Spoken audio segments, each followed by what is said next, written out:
The day I found out about Emily's betrayal started like any other.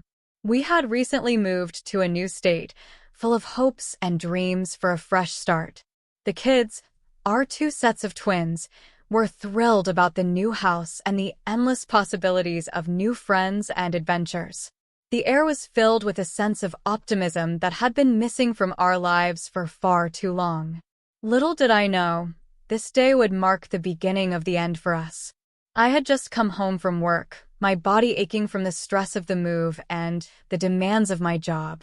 The kids were playing in the backyard, their laughter a stark contrast to the storm brewing inside the house. Emily was in the kitchen, preparing dinner. She greeted me with a smile, but something felt off. There was a tension in the air, a sense of unease that I couldn't quite place. After dinner, while Emily was putting the kids to bed, I decided to check her phone. I know it sounds wrong, but trust had been a lingering issue between us, something I couldn't ignore any longer. My hands trembled as I scrolled through her messages. What I found shattered me. Nude pictures, explicit videos, and texts to men whose names I didn't recognize. My heart pounded in my chest as I read through them, each message a dagger to my soul. She had been sexting with multiple men, sending them intimate photos and videos. It wasn't just one mistake. It was a pattern, a sickness. I confronted her that night. She denied it at first, but when I showed her the messages, she broke down in tears. It was just texting, I swear, she cried. But how could I believe her? The images, the videos, they told a different story. My mind raced with questions. Had she met any of them? Had she slept with them? Emily insisted she hadn't, but trust was a foreign concept to me now. The woman I had loved for almost 20 years, the mother of my children, had betrayed me in the most intimate way possible. I was angry, hurt, confused. I wanted to leave, to pack my bags and never look back. But the kids, our beautiful children, they kept me rooted. How could I tear their world apart because of her mistakes? The night I discovered her betrayal, I couldn't sleep. I lay in bed, staring at the ceiling, my mind replaying the messages and images over and over. Emily was asleep in the guest room, her sobs echoing through the house. I felt nothing for her tears. She had brought this on herself. My thoughts were consumed by the betrayal, the deception. I wanted to confront the men she had been texting, to make them feel the pain I was feeling. But what good would that do? It wouldn't change anything. The days that followed were a blur. I couldn't eat, couldn't think. Every time I looked at Emily, I saw those messages, those pictures. We were living in the same house, but it felt like a war zone. The tension was palpable, the silence deafening.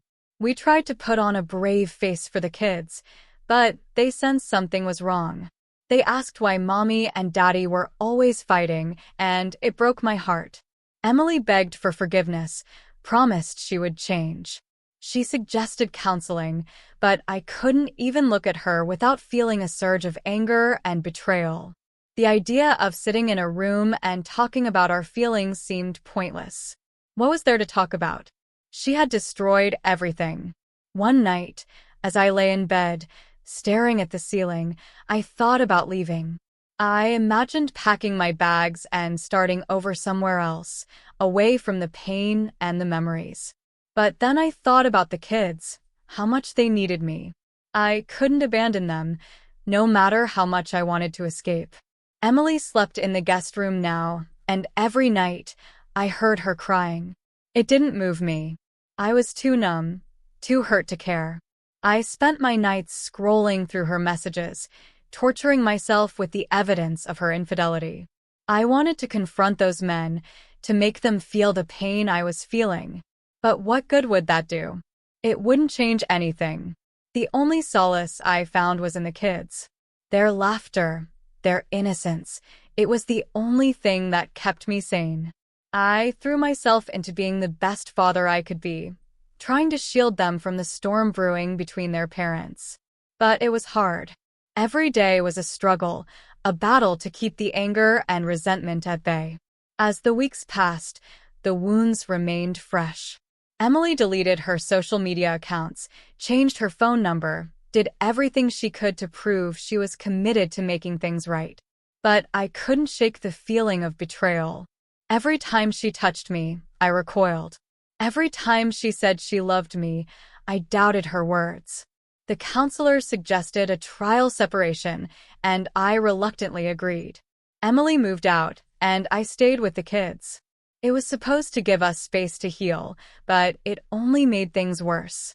I missed her, but I hated her at the same time. The house felt empty without her, but the memories of her betrayal haunted me. We tried to make it work, for the sake of the kids, but there was too much damage. The trust was gone, replaced by suspicion and doubt. Every time she was late coming to pick up the kids, I wondered if she was with someone else. Every time she didn't answer her phone, I imagined the worst. Our relationship became a toxic cycle of accusations and apologies. We fought constantly, our arguments loud and bitter. The kids started to withdraw, their laughter replaced by fear and confusion. I saw the damage we were doing to them, and it killed me. In the end, we realized it was over.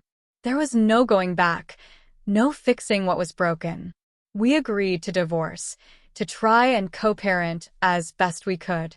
It was the hardest decision I ever made, but it was the only one left.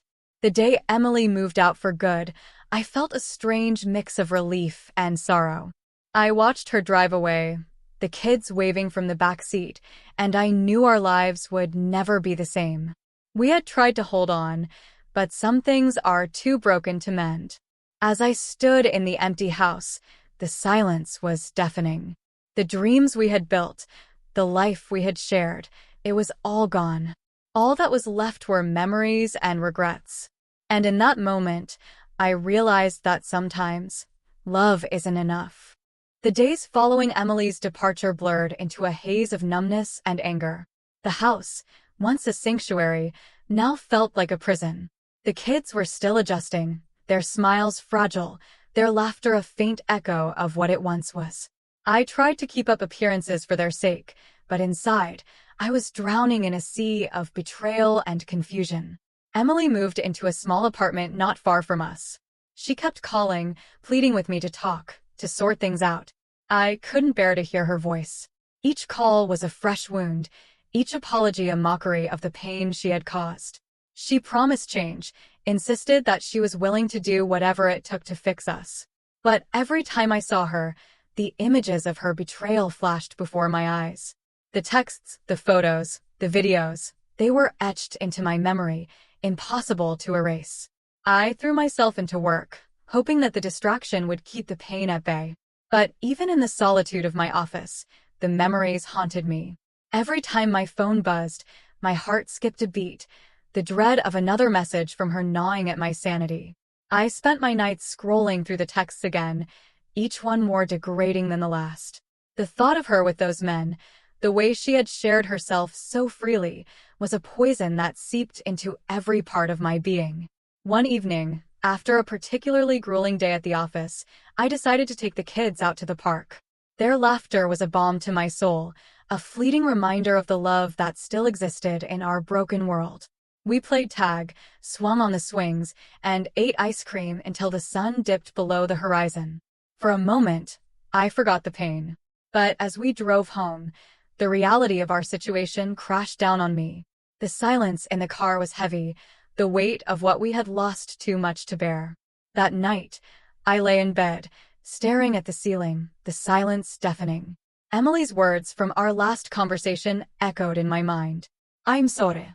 I never meant to hurt you. Please, just give me a chance to make things right." But how could I believe her? The trust was shattered, the pain too deep to overlook. I thought about the men she had texted, the sick thrill she must have felt as she sent those pictures. The thought made me sick to my stomach. I tried to focus on the kids, to be the father they needed. But every time I looked at them, I saw the shadows of our broken home. They were too young to understand what was happening, but they felt the tension, the fear. They started acting out, their once joyful faces now etched with worry. I watched them fight over toys, their little voices raised in anger, and it broke my heart. They didn't deserve this. None of us did. Emily's calls became more frequent, her messages more desperate. She pleaded with me to meet, to talk things through. I agreed, thinking that maybe, just maybe, we could find a way to salvage something from the wreckage. We met at a cafe, the place where we had shared so many happy memories. The ambience was the same, but everything else had changed. The smell of coffee and pastries was a cruel reminder of the life we once had. She looked different, tired and worn. Her eyes were puffy from crying, her once radiant smile now a faint shadow of its former self. "I know I messed up," she said, her voice trembling. "I don't expect you to forgive me, but I'm willing to do anything to make it right. Please, just give me a chance to show you that I can change." I wanted to believe her. I wanted to reach out, to hold her and tell her that everything would be okay. But the anger and betrayal were too strong. I felt a surge of rage, the urge to scream, to lash out. "How could you do this to us, Emily? How could you betray me like this?" My voice broke, the words barely escaping my lips. She looked away, tears streaming down her face. "I don't know. I was stupid, reckless. I didn't think about the consequences. Please, just let me prove that I can change. I'm so sorry." The sincerity in her eyes was palpable, but it wasn't enough. The damage was done, the trust shattered beyond repair. We sat in silence for a long time, the weight of our broken dreams pressing down on us. Finally, I stood up, the decision made. "I can't do this, Emily. I can't keep living like this, always wondering if you're lying, if you're seeing someone else. It's over. We're done." Her face crumpled, the tears flowing freely now. "Please don't do this. We can work through it. We can fix this." I shook my head, my heart heavy with sorrow. "Some things can't be fixed, Emily. The trust is gone. I don't know if we'll ever be able to get it back." We left the cafe in silence, the weight of our decision hanging over us. As I drove home, the reality of our situation sank in. The future was uncertain, our once perfect life now a distant memory. The kids were still at the park, playing with their friends. I watched them, their innocent laughter a stark contrast to the darkness that had engulfed our lives. I wanted to hold on to them, to protect them from the pain, but I knew that the road ahead would be long and difficult. Emily moved out the next day, her belongings packed into boxes, her face a mask of sadness and regret. The kids cried, their little hearts breaking at the sight of their mother leaving. I hugged them tightly, the tears streaming down my face. We were a family torn apart, our love shattered by the choices we had made. As I watched Emily drive away, the house felt emptier than ever. The silence was deafening, the weight of our loss too much to bear. We were no longer the family we once were, and the road ahead was filled with uncertainty and pain. The initial shock of Emily's departure wore off, replaced by a gnawing sense of emptiness. The house, once a bustling hive of family activity, was now a quiet void, filled only with the echoes of what once was. The kids were resilient, but the absence of their mother weighed heavily on them and on me. I tried to fill the gap, but I was only one person, struggling with my own pain and anger. Every day was a battle. The morning started with a heavy heart, knowing Emily was no longer a part of our daily routine. The evenings were the worst. The quiet after the kids went to bed was suffocating. I found myself sitting alone in the dark, a glass of whiskey in hand, trying to numb the ache that never seemed to fade. The memories of our life together, the dreams we had shared, were now tainted by her betrayal. Emily and I communicated only when necessary, mostly about the kids. Each conversation was a minefield of unspoken accusations and unresolved pain. I could hear the regret in her voice, but it wasn't enough. The trust was gone, replaced by a constant doubt that gnawed at me day and night. One evening, as I was tucking the kids into bed, my daughter Emma looked up at me with wide, tear-filled eyes. "Daddy, when is Mommy coming back home?" Her question was like a knife to my heart. I knelt beside her bed, trying to find the words that wouldn't hurt her more than she already was. Mommy and Daddy are taking some time apart right now, I said, my voice trembling. But we both love you very much, and that will never change. She nodded, her little face scrunched up in confusion. But why can't we all be together like before? How could I explain the complexities of adult relationships to a 5-year-old? How could I make her understand that sometimes love wasn't enough? I hugged her tightly, the tears I had been holding back finally spilling over. I'm so sorry, sweetie. I wish things were different. After the kids were asleep, I sat in the living room, staring at the family photos on the wall. The smiles, the laughter, the love that seemed so real. It felt like a lifetime ago. I reached for my phone, my finger hovering over Emily's number. I wanted to call her, to tell her how much I missed her, how much I wanted to fix things. But the memories of her betrayal held me back. Instead, I poured myself another drink, hoping the alcohol would dull the pain. It didn't. Nothing did. I was stuck in a loop of anger and sadness, unable to move forward, unable to forgive. I knew I couldn't live like this forever, but I didn't know how to let go.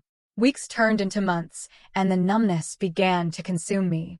I went through the motions, doing what needed to be done for the kids, for work, for life. But inside, I was a shell of my former self. Friends and family reached out, offering support, but their words felt hollow. They couldn't understand the depth of my pain, the betrayal that had ripped my heart apart. Emily continued to try, sending messages, asking to meet, to talk. I ignored most of them, unable to face her without the anger bubbling up. One night, after a particularly difficult day, I finally agreed to meet her. We chose a neutral place, a park where the kids could play while we talked. Seeing her again was like reopening an old wound. She looked fragile, her eyes filled with a sadness that mirrored my own.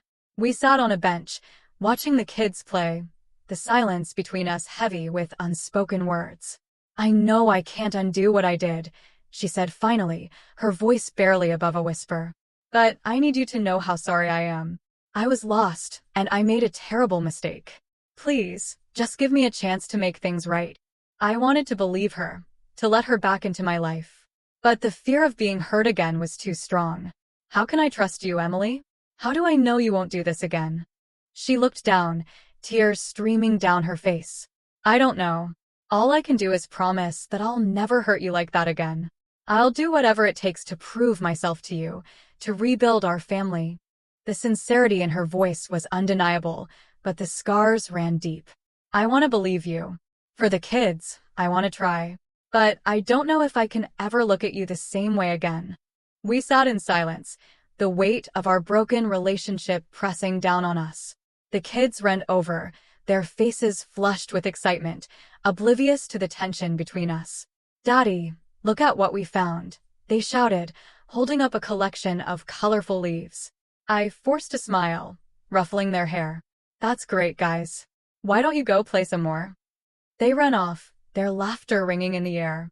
Emily reached out, her hand trembling as she touched mine. Please, let's try. For them. Her touch was a jolt to my system, a reminder of the love we once shared.